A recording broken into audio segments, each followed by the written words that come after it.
I'll give you a chance to say something, but I don't want you to talk about the facts or the allegations. As I said, anything you say can be used against you, so I don't want to hear your comments about that. But the state has requested bail of $75,000. Is there anything you want to say as to the bail issue? Your Honor, there has not been any court order stating that I cannot have custody of my kids there, and I never consented to my kids being taken from my custody. That's all. Okay. I do think that bail is appropriate based on the factors and the allegations that are identified here. Again, Ms. Salyers, these are allegations at this point, but there has been probable cause found for those allegations. I'm going to set bail at this time at $50,000, ma'am. And that can be reviewed at the time of your arraignment. I do think there is a significant concern for the safety potentially that's involved here. Your next court date is going to be on March the 4th at 1:30 p.m.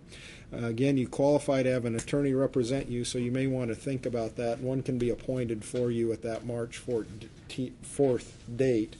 I am also signing no contact orders at this time based on the allegations that are presented.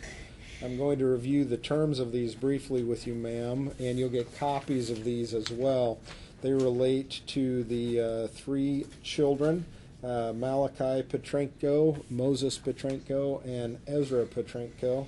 Their date of births are identified. At this point, you're not able to have any contact with them, and you can't come within 500 feet of where they may be located. Based on the allegations, I am also finding that there is a basis to restrict you from owning or possessing firearms at this point. That's been identified on the no contact orders. And I want to remind you, too, that in jail, any of your phone calls are recorded. Yes. So keep that in mind. And if you were to violate any of these orders, there'd be new criminal charges against you just for violating those orders. So make sure you follow those, okay, ma'am? On this one, you sign right here to acknowledge receipt of that order.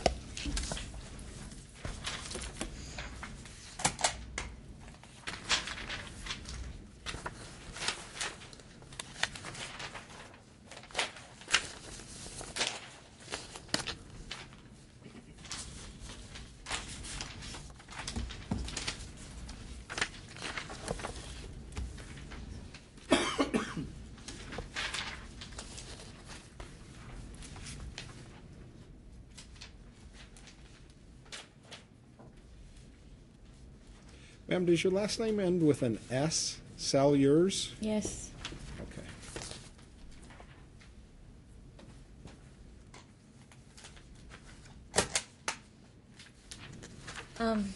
And I'd also demand to see the bid bond as well.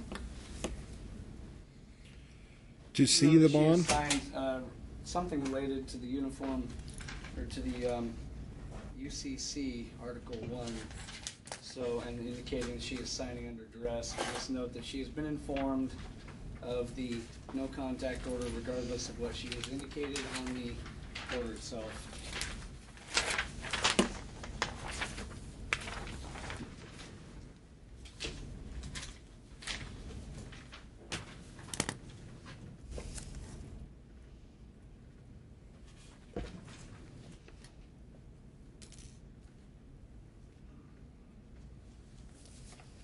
Something here, ma'am.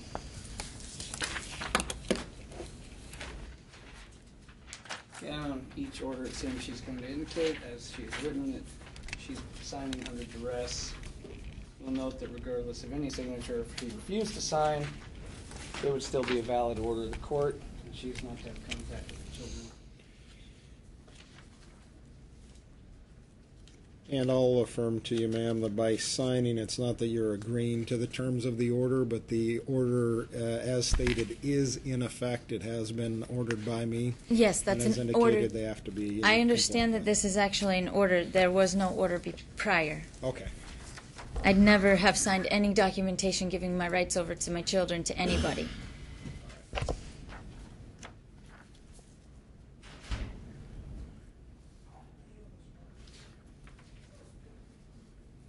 My sons belong to me.